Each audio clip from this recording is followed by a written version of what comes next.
I think the best one to go with here is on Japan. This one is from Geopold on how Japan isn't perfect. And we all know this is an affront to anything that is godly, because Japan is obviously the best place in the world. There's absolutely nothing wrong with Japan, and it's an offense to say that about a country. Obviously not. I think that no country is perfect. Obviously, many countries can have some positive things and the negative sides, and all of those should be valid when we're talking about them. There's a certain thing with Japan where I think that we have a tendency of setting it at a higher echelon than the rest, that we view it at a more positive light. Perhaps because for most of us from southern countries or western countries, it's way too, let's say, estranged. But nevertheless, I want to say that Japan can be as flawed as the rest of us. Japan isn't perfect, okay? I said it. And yeah, I know they have all these good things going for them. I'm not denying that, but it's a bit suspicious, honestly, when everything I hear about Japan is positive. Well, today that's all about to change, because my hating ass is going to explain how Japan isn't quite perfect, all right? We're talking natural disasters easily ruining your day. I mean, look at this guy. Relaxing drive ruined. We're talking gigantic parasitic cults that lead people to do insane shit, like assassinating the president. Oh, and I almost forgot the tourists, the goddamn Westerners, the weebs, the fans that plague Japan's streets and America's basements alike. I mean, in all fairness, tourism in Japan is absolutely toxic. At least, as of late, it has become, thanks to influencers, streamers, the Logan Paul likes who have poisoned the well for the rest of us. That being said, these are always in the limelight. These are things that we easily all can see, that broadcasted to the rest of the world. It just sucks. But the thing that he mentioned there about cults is wild. As a person who has been somewhat invested in religion in the past, I was reading a lot on these type of things, like the Moonies and such. And there's one specific one in Japan that caused a hell of a lot of issues, which of course was not the Moonies, are the ones that were related to the attempt assassination on Shinzo Abe. But Shinrikyo, I don't know if any of you have ever heard that name before. It was another one that was wild. It was founded by a bully in the countryside who basically believed that he could levitate and shoot ki blast out of his hands. Basically a Dragon Ball villain that founded this cult. And they were very prominent in Japan because, unlike some of the other cults like the Moonies, they didn't just do religious conversion and those kind of things in the shadows. They actually did terrorist attacks. We're talking about like chemical bombings in train stations and stuff. So they were wild. So some weird stuff is happening also in Japan, and Korea also has a massive problem with this. If you have seen any recent Korean dramas or shows, they tend to make use of cults a lot as like a segue to talk about some dark organization. Think of Squid Game, the guy who came to give the card to a protagonist the first time to get him to join the game. He literally tells you, I don't want to be part of your cult, because that's such a massive issue. If you know Parasite, the anime, there's an adaptation of it that was made a Korean follow-up story.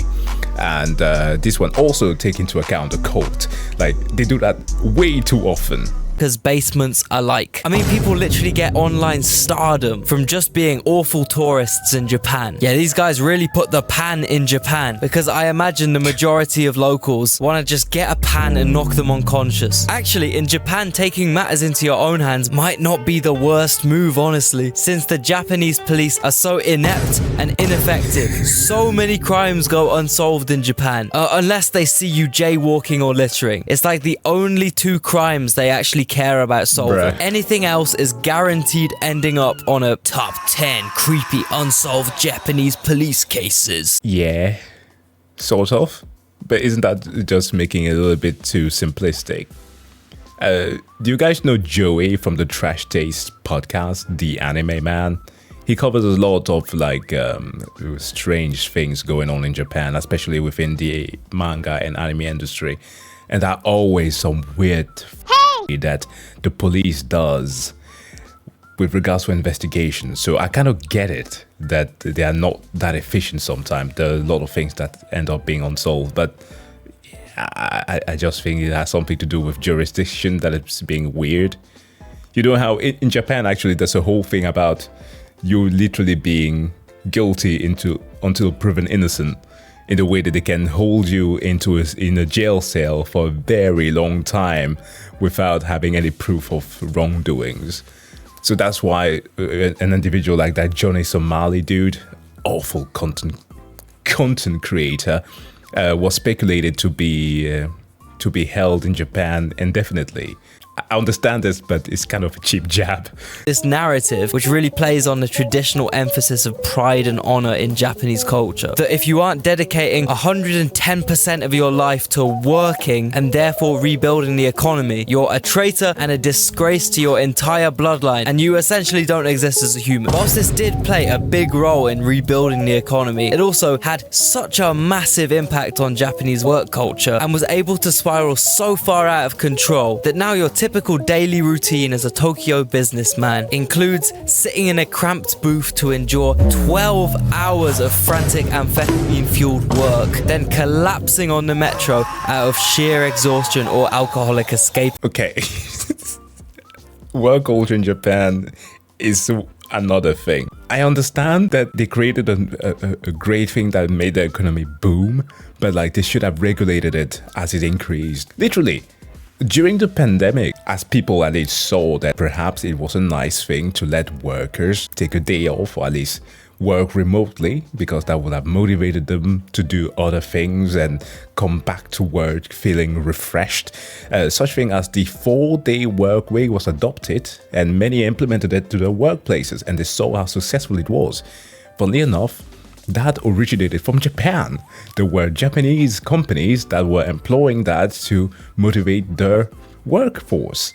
And it worked well. It's just weird that that never took off. But again, there's like a whole stigma culturally in Japan that doesn't allow people to take vacations because you kind of need to do what everybody else is doing.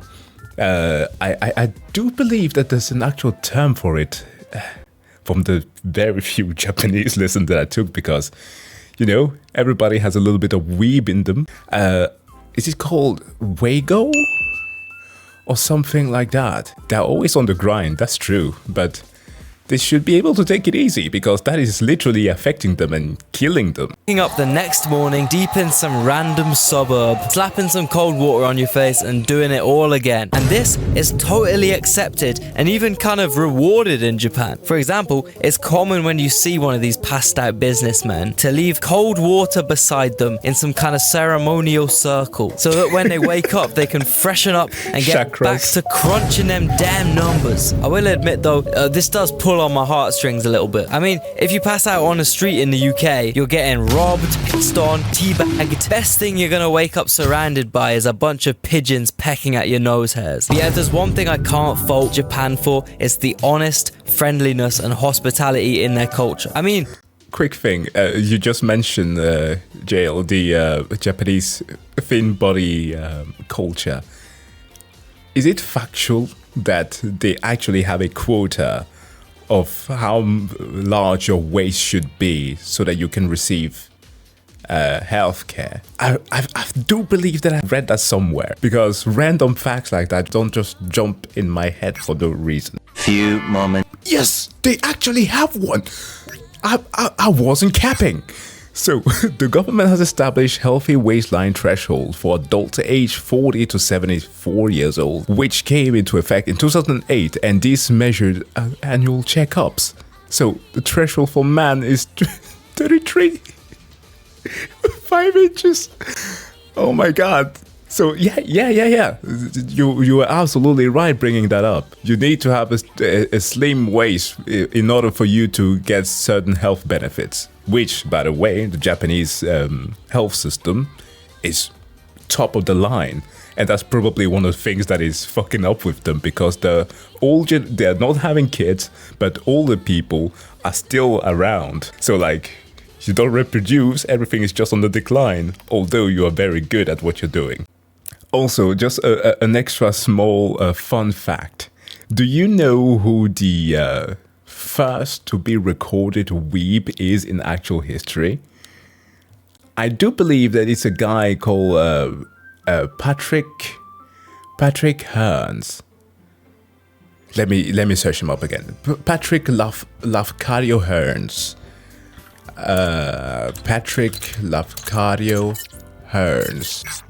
Dude, this guy, he's fascinating. So he was so enamored with Japanese culture that he changed his name to Japanese, married a Japanese woman, and moved to Japan for the culture. This guy, read his story. We're not going to go through the entire thing, but yeah, Greco-Irish writer. It was like, nah. It was during like the late 1800 to early 1900, where there was like an explosion in Japanophilia, quite literally. If you've ever had like your grandparents owning some weird stuff, or not grandparents, they're probably pretty old, but great grandparents having some weird paraphernalia from Japan or China, that's where it started, truly. My grandparents had calendars, clocks from Japan, because my granddad was a missionary and his dad before him, at least a theologian, and his dad before him was the same thing. So they got to travel around a bit. But yeah, basically this whole thing of like loving Japan so much kind of started around that time. And this guy, Patrick, kickstarted the trend. Bro, if someone gifted me a $400 tub of perfect strawberries, or a $500 bunch of the world's best grapes, or a $450 square melon, I would probably just evaporate with gratitude, honestly. Yeah, the argument with Yasuke, he quite literally didn't have a choice. He was a forced weeb. I don't know if my physical form could handle such a generous gesture, you know? One thing that defines an especially annoying tourist in Japan is when people from the other side of the world travel there with no knowledge of the Japanese language whatsoever. Literally only 13% of Japan's population speaks English. So if Japan interests you and you think you might maybe visit one day, it would be best to start getting them basics down right now. That's where italki comes in. Using this online language learning platform, you can take personalized one-on-one lessons with native speaking teachers anytime, anywhere. Because it's just you and the teacher, you will really focus on your speaking and listening, more conversational skills, which will increase your confidence through actual interactions. For me, that's about 10,000% more useful than what I get out of conventional lessons. When I took language classes in school, I genuinely didn't gain any useful conversational skills. But 30 minutes on italki with my teacher, and I already had the basic phrases down. The safest thing is always konnichiwa. Okay, konnichiwa. Nice to meet you. Hajimemashite. Konnichiwa. Cherry to moshimasu. If you want to find a mentor that's a good match for you, just like I did, there's over 30,000 teachers and you can find the perfect one through some easy filtering. And best of all, with italki, you can pay for each lesson individually. There's no subscriptions and lessons are priced from only $5. You get 3 trial lessons which are refundable, so there's no financial risk involved. Start your language learning journey now with the link below in the description. And don't forget, use that promo code Geopold5, all caps. This gives the first 50 users an extra $5 when they make their first purchase of $10 or more. So be quick, sign up now. To me, it seems like a big shame the honesty and pride of Japanese people has been exploited in such a way where people literally just operate as money-making computers, completely devoted to their nation. I mean, I know ultra capitalism is the foundation of current day Japan and produced a utopia and all that, but bro, you don't want a smoke break at least, blood? Look at how they're marking them. Like what a dead bodies, man. I remember a summer when I really wanted to earn a lot of cash, where I overworked myself because I was working at a restaurant and a grocery store. And that was willingly.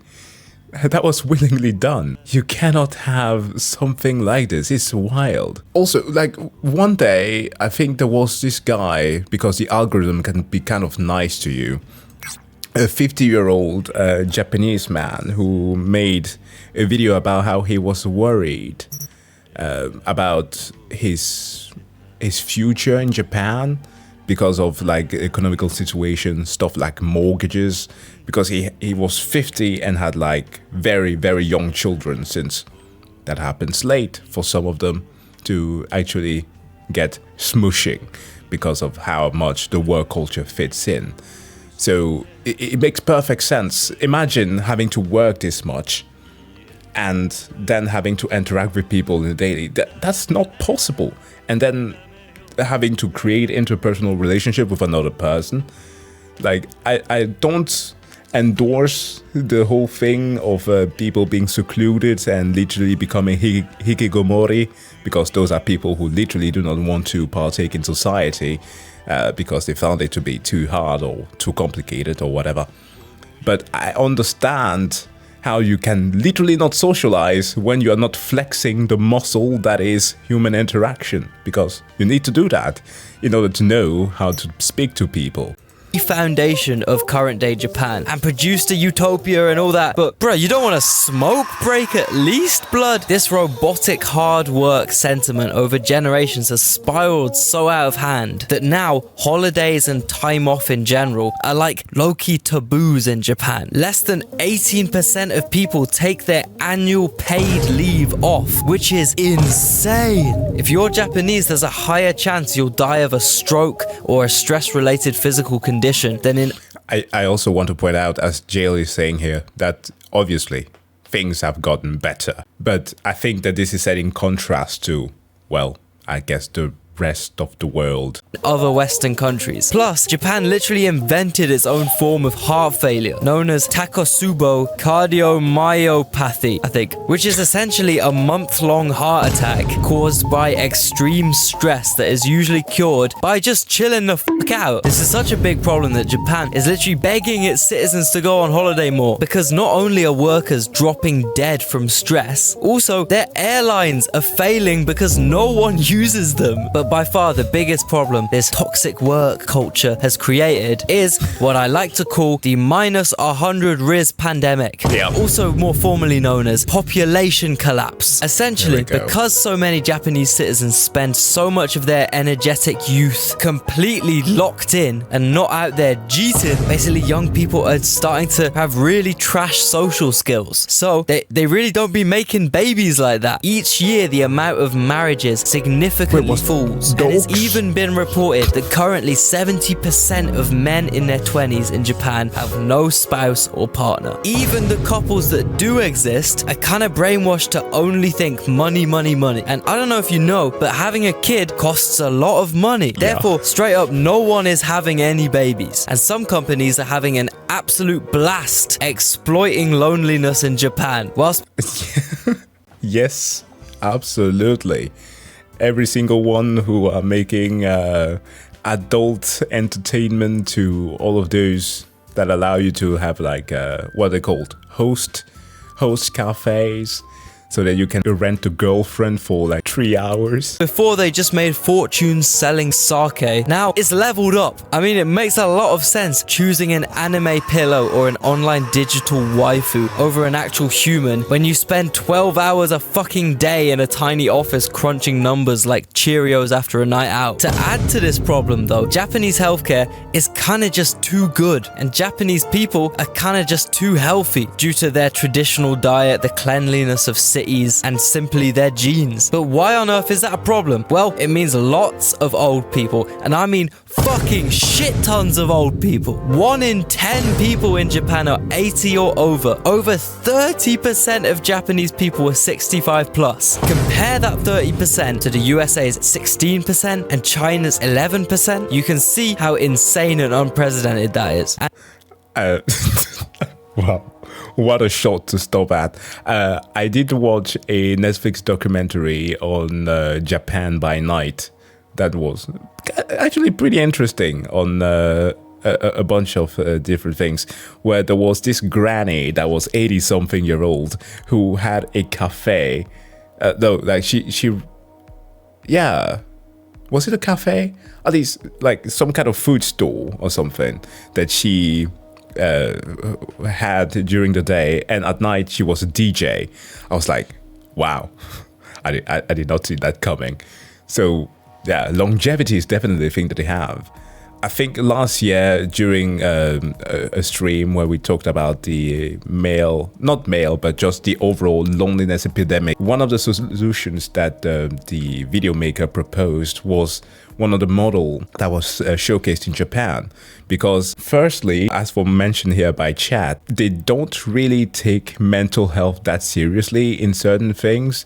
So it's only when you are like close to like the centenary ages that you actually get the benefits of being taken care of, mental checkups, being part of a community where you can discuss with people and have those interpersonal relationships. But it's like, it's too late, dude. You're about to die. So creating an entire culture of, well, you're only going to do that once you're retired, kind of sucks.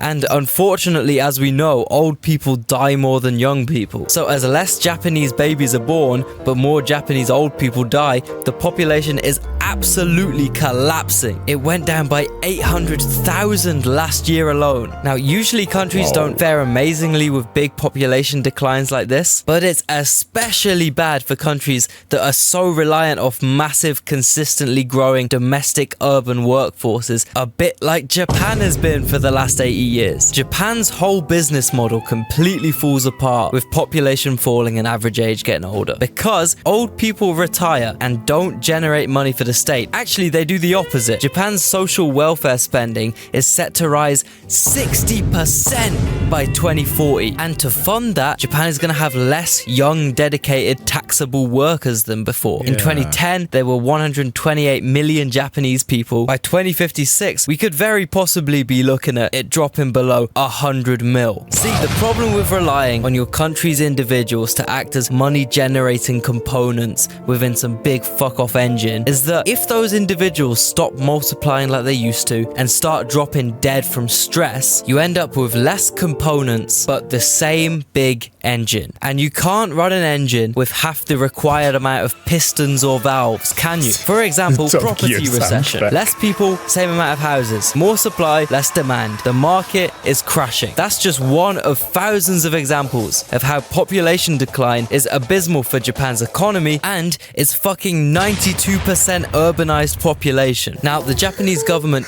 Yeah, this is why Shinzo Abe, whatever opinion you may have on the guy, was saying before he got sent to the Shadow Realm to people, yo Togi! So basically, go to rural areas and fuck. Like literally, the strategy that Japan was employing was beautiful. They were like, guys, you need to start banging.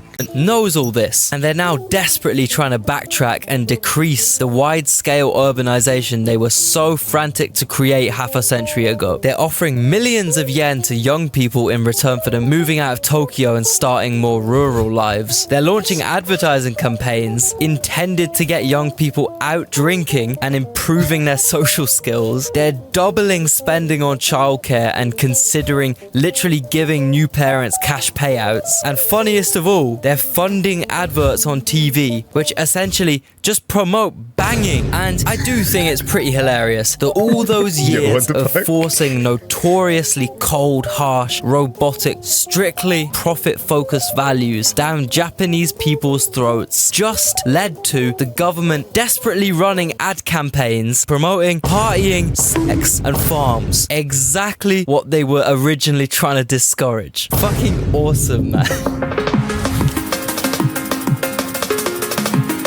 Yeah, this is why you don't go to extremes. It's fine. I appreciate what Japan does. I absolutely love the respect that they have, the culture that they fostered around that. It's great. As anybody who comes from a southern country or just southern European or whatever, like one of the stereotypical countries that have a relationship with a certain variant of La Chancla bike shoes. But yeah, you know, the ones where your mom or grandma will be throwing shit at you. We understand this small thing of like navigating a fine line between respect and fear. But when you then, like Japan, have a thing about being respectful, it's nice, but don't take it to the extreme of people not even being willing to speak their minds or taking vacation. It's nice. I love Japan to a certain degree, but like anything else, they should take it easy sometimes too.